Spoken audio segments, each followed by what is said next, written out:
gaan saam lees uit die Evangelie van Johannes, hoofstuk 13, vers 31 tot 35, en dan ook uit sy eerste brief 1 Johannes 3, vers 13 tot 18. Ek sal dit net nou weer vir u aankondig as ons daarby kom, maar kom ons bid eers saam voordat ons lees. Here Jesus, ons aanbid u as die koning van alle konings, die heerser van alle heersers, die God van ons lewe, ons hede en ons toekoms, ook die God van ons verlede. Dankie dat u ons skoon gewas het met u bloed. Dankie dat u die graf en die dood en die bose en die sonde oorwin het, toe u daar uitgestap het in u oorwinning. Dankie dat ons kan weet, u was nog altyd die koning, u was nog altyd die oorwinnaar. Here, u was nog altyd die skepper. Dankie dat ons kan weet, in u misterieuse drie-eenheid het u alles tot stand gebring en hou u ook alles in stand. Dankie dat u ons geloof in ons begin het deur u Gees en dat u self beloof het, u sal dit in stand hou tot in ewigheid. Dankie dat u vir ons 'n plek in die hemel bespreek en verseker het en dat ons kan weet, ons is saam met u in die oorwinning en in die hemel. Help ons om ook nou hier op aarde te leef, soos wat u van ons vra, soos wat u van ons verwag, soos wat u ons beveel het om te doen. Help ons om dit te kan doen, Here, om te kan meegee, toegee, oorgee, dat u Heilige Gees ons lei en ons vul en u liefde uit ons en deur ons laat vloei. Dit bid ons in u naam alleen. Amen. Ons tema vanoggend is om lief te hê met Jesus se standaard. En daarom lees ons uit Johannes 13 van vers 31 af waar hy sê, dis nou daar by die laaste Pasga, Jesus het klaar die disippels se voete gewas. Onthou, hy het Judas se voete ook gewas. Toe het hy nou aangekondig dat iemand hom gaan verraai en toe Judas uiteindelik sê, maar is dit dalk nou maar ek? Toe sê hy, wel, die een wat die brood saam met my in die skottel steek, toe doen Judas dit en toe sê hy vir Judas, gaan, doen wat jy moet doen. Nou lees ons hier, toe Judas uit is, toe sê Jesus, nou word die Seun van die mens verheerlik en God word deur hom verheerlik. En aangesien God deur hom verheerlik word, sal God self hom ook verheerlik en hy sal hom binnekort verheerlik. My kinders, ek is nog net 'n klein rukkie by julle, dan sal julle my soek en soos ek vir die Jode gesê het, sê ek nou vir julle ook, waar ek heen gaan, kan julle nie kom nie. Ek gee julle 'n nuwe gebod. Julle moet mekaar lief hê, soos ek julle lief het. Soos ek julle lief het, moet julle mekaar ook lief hê. As julle mekaar lief het, sal almal weet dat julle disippels van my is. En dan ook uit 1 Johannes 3, vers 13 tot 18, amper daar agter by Openbaring rond, 1 en 2 Petrus, 1, 2, 3 Johannes, Judas en dan kom Openbaring. 1 Johannes 3, van vers 13 tot 18. Nou skryf die apostel Johannes 'n brief nou weer vir sy geloofsgemeenskap en hy noem hulle broers, maar ons weet, ek wil dit sommer nou al sê, broers is wat die Engelse sou noem 'n blanket term. Dis 'n woord wat vir broers gebruik word, vir medemens, vir kollega, vir familie. Dis nie net vir bloedbroers nie. So hy sê, broers, moenie verbaas wees as die wêreld julle haat nie. Ons weet dat ons klaar uit die dood na die lewe oorgegaan het, want ons het ons broers lief. Dis hoe ons dit weet, sê hy. Ons weet dat ons klaar uit die dood na die lewe oorgegaan het, want ons het ons broers lief. Wie nie lief het nie, bly in die dood. Elkeen wat sy broer haat, is 'n moordenaar. En julle weet dat geen moordenaar die ewige lewe in hom het nie. Hieraan weet ons wat liefde is. Jesus het sy lewe vir ons afgelê. Ons behoort ook ons lewens vir ons broers af te lê. Wie aardse besittings het en sy broer sien gebrek ly, maar geen gevoel vir hom het nie, hoe kan die liefde van God in hom wees? Liewe kinders, ons liefde moenie net woorde en lippetaal wees nie, maar dit moet met die daad bewys word en dan in opregtheid. So vers 34, 35 het ons gehoor sê Jesus, ek gee julle nou 'n nuwe gebod. Julle moet mekaar lief hê, soos ek julle lief het. Het julle mekaar ook lief hê. As julle mekaar lief het, dan sal almal weet dat julle disippels van my is. En in 1 Johannes 3 het ons gelees, hieraan weet ons wat liefde is. Jesus het sy lewe vir ons afgelê. Ons behoort ook ons lewens vir ander mense af te lê. Johannes het nogal baie geskryf oor die liefde en die liefde wat God vir ons het en hoe Jesus die liefde uitgeleef het, en ek wil dit nou in aanhalingsteken noem, bewys het. Ons het nie nodig dat God vir ons moet bewys uit ons lief nie, maar hy het dit gedoen. Daarom het ons ook gelees dat hy sê, niemand het groter liefde as dit nie, dat hy sy lewe vir sy vriende aflê. So Johannes sê vir ons, niemand het groter liefde nie as God, as wat Jesus Christus vir ons gedoen het. In hierdie gedeelte wat ons nou gelees het, het hy ook geskryf, as ons mekaar lief het, dan sal mense weet ons is volgelinge van Jesus. Hulle moet dit weet, sê hy, hulle sal dit weet, as ons mekaar lief het. Daar was 'n ou kerkvader wat het geleef het van die jaar 160 tot 240, so dis nou net nadat hierdie briewe omtrent geskryf is, Tertullianus. Hy het in Noord-Afrika evangelisasie werk gedoen, hy was 'n kerkleier daar, en hy skryf hierdie mooi getuienis oor die Christene. Hy was self 'n Christenleier, maar hy het dit nou by heidene gehoor, daarom skryf hy toe hierdie, hy sê, hierdeur was die Christene veral bekend onder die heidene. Kyk, het die heidene gesê, kyk hoe hulle mekaar lief het, en hulle is selfs bereid om hulle lewens vir mekaar af te lê. So in die eerste generasies gelowiges het dit gebeur, lyk vir my, as ons ander geskiedenis ook gaan lees, dat Christene, kinders van God, volgelinge van Jesus, ook fisies hulle lewens vir mekaar afgelê het, of ten minste soos die heidene getuig het. Kyk, hoe lief is hulle vir mekaar. Hulle is tot bereid om hulle lewens vir mekaar af te lê. Dit is gesê van die vroeë Christendom. Kan dit van vandag se Christene nog gesê word? Is daar ongelowiges in die wêreld wat ons van weet, of heidene, soos hulle genoem word, wat in die aand by hulle tafel sal sit en sê, wow, het julle gesien, die Christene, hoe lief is hulle vir mekaar? Hulle is tot bereid om hulle lewens vir mekaar af te lê. Sal mense dit van ons Christendom vandag kan sê? Sal buitestanders, ongelowiges, dit van ons gemeente kan sê? Wow, kyk hoe lief is daai klomp van Alkmaar vir mekaar.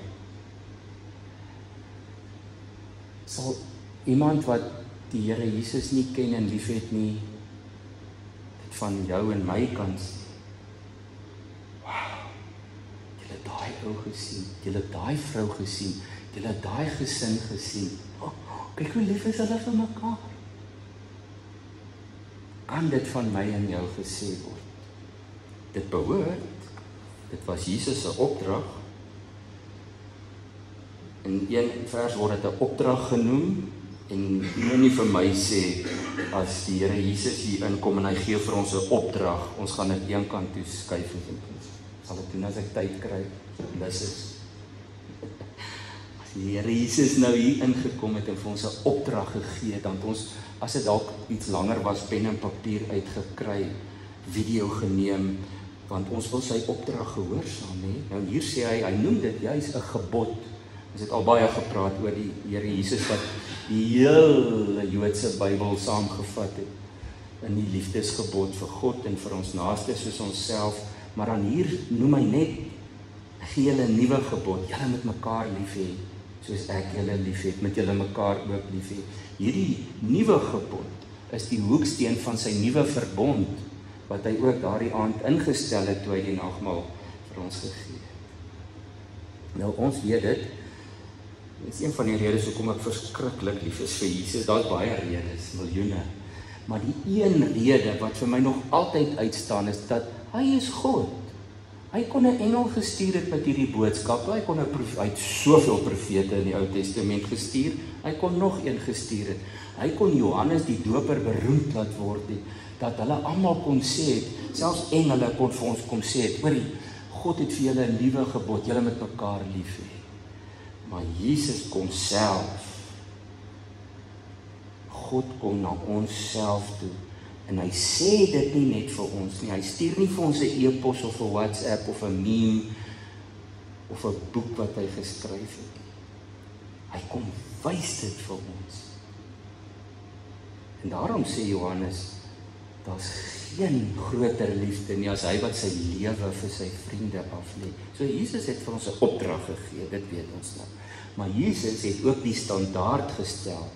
Hy het vir ons die standaard gegee, ons het dit gelees, ek hoef dit nie eintlik eers te herhaal nie, soos ek, moet julle ook. Hy maak dit baie duidelik. Nou ons weet dit, ons weet daai standaard is baie hoog, daai standaard sluit ons vyande in, sluit ons skoonfamilie in, is baie lief vir my skoonfamilie, omtrent al wat ek het nie veel ander familie nie, maar ek is regtig lief vir hulle, maar hy sluit hulle in. Daai knorrige skoonma van jou ook. Die kollegas by die werk, moet jy glad nie oor die weg kom nie. Hulle is ook deel van die wat ons moet lief hê. In Kolossense 1:16 skryf Paulus, God het deur hom, deur Jesus Christus, alles geskep, wat in die hemel en op die aarde is, alles wat gesien kan word en nie gesien kan word nie, konings, maghebbers, gesagvoerders, alles, en natuurlik bedoel hy alles en almal, is deur hom en vir hom geskep. Nou hier kom die ding waarmee ons sukkel. God het alles en almal wat hy geskep het lief. Hoekom sal God iets maak of iemand maak en hulle nie lief hê nie? God het selfs die muskiete en die vliee lief, al verpes ons hulle. Hy is lief vir daai goedjies. Hy het hulle dan gemaak, vir vlooie. Praat nou nie oor mense nie, hy is vir my ook lief. As God vir 'n vlooi kan lief wees, dan kan hy mos vir my ook lief wees. Hy is. Want alles is deur Jesus en vir hom geskep. Hoekom sal hy nou sy rug draai op iets of iemand wat hy gemaak het? So moet nooit dink, daar's iemand of iets op hierdie aarde vir wie God nie lief is nie. Natuurlik haat hy onreg en sonde en geweld en al daai lelike goed, dit het hy nie gemaak nie, dis ons eie uitvindings. Maar elke mens, kom ons hou dit nou maar by die homo sapiens, elke mens wat op hierdie aarde al ooit geleef het en nog gaan leef en nou leef, vir elkeen van hulle is God intens lief. Johannes 3:16 staan daar nie, want God het die helfte van die wêreld so lief gehad dat hy sy enigste seun gestuur het. Hy het die wêreld so lief gehad. Ons dink ongelukkig, want ons is nog so bietjie met 'n klein bietjie bagasie wat ons saamsleep, dink ons, nee wat, God is vir my lief. Party mense dink natuurlik God is nie vir hulle lief nie, maar dis nou 'n onderwerp vir 'n ander dag. Julle weet, hy is lief vir jou. Maar ons dink nie, daar is so 'n paar mense in die wêreld en by my werk en op die pad vir wie hy nie lief is nie. So ek hoef ook nie vir hulle lief te wees nie. Nou hoe gaan ons dan verbykom by Jesus wat gesê het, jy moet jou vyand lief hê? En hoe gaan ons verbykom by die standaard wat hy gestel het, as hy sê, soos ek julle lief het, moet julle mekaar ook lief hê. Daarom kan Johannes skryf, julle hoor, Jesus het sy lewe vir ons afgelê, ons behoort ook ons lewens vir mekaar af te lê. Ons behoort dit te doen. Nou is my vraag net, ervaar mense ons so? Ervaar hulle my so? Alle mense, alle kontak met enige mense, ervaar hulle die liefde van God wat deur my vloei, soos Jesus sin. Raak ek aan die melaatses, eet ek saam met die sondaars en die tollenaars, nie soos hulle nie, maar saam met hulle. Kyk ek dat die weduwees en die weeskinders versorg word. Is ek lief vir my broers en my susters en my vyande, soos Jesus. Ons het dit gelees.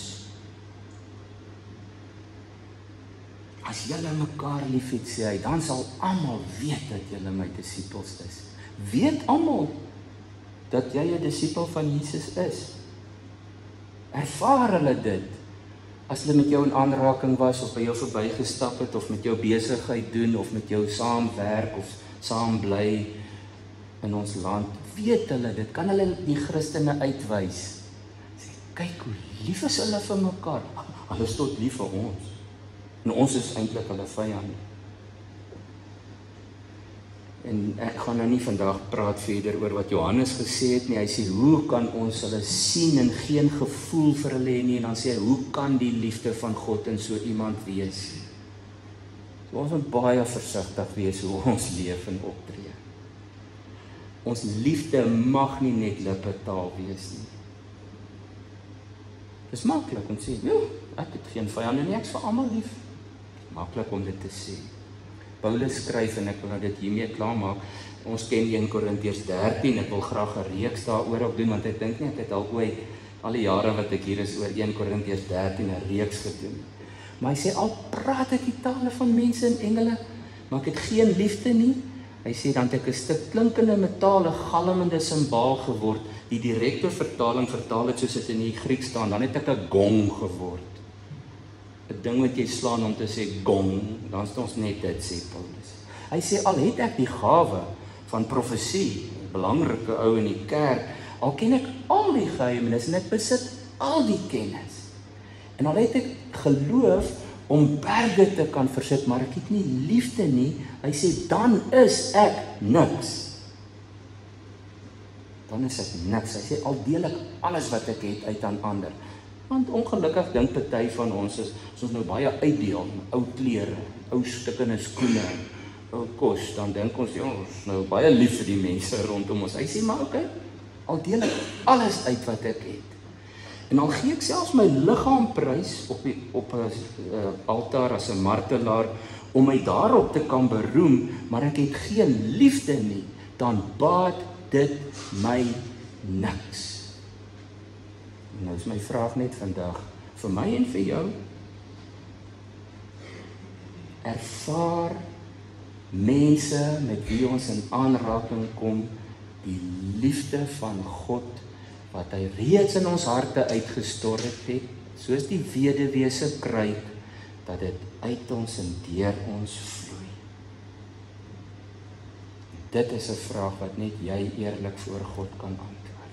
Maar kom ons laat nie vandag verbygaan, voor ons nie hierdie vraag baie ernstig deurdink het nie. Hoe ervaar ander mense my? Amen. Kom ons bid saam.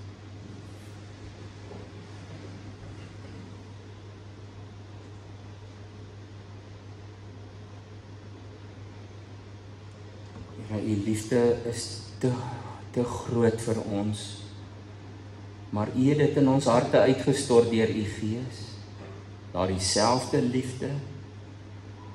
U verwag van my om soos Jesus lief te hê. En ek moet bely, ek kry dit nie reg nie. Dankie dat u nie vir ons kwaadlik neem of straf omdat ons onvolmaak is nie, maar dat u ons wil help om te groei, om u Gees toe te laat, om in beheer te wees, sodat u liefde deur ons kan vloei. En dankie dat u vir ons lief is, ten spyte van ons tekortkominge.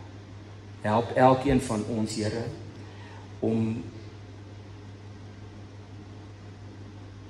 almal rondom ons, wat oor ons pad kom, lief te hê met Jesus se standaard. Met Jesus se standaard. Amen.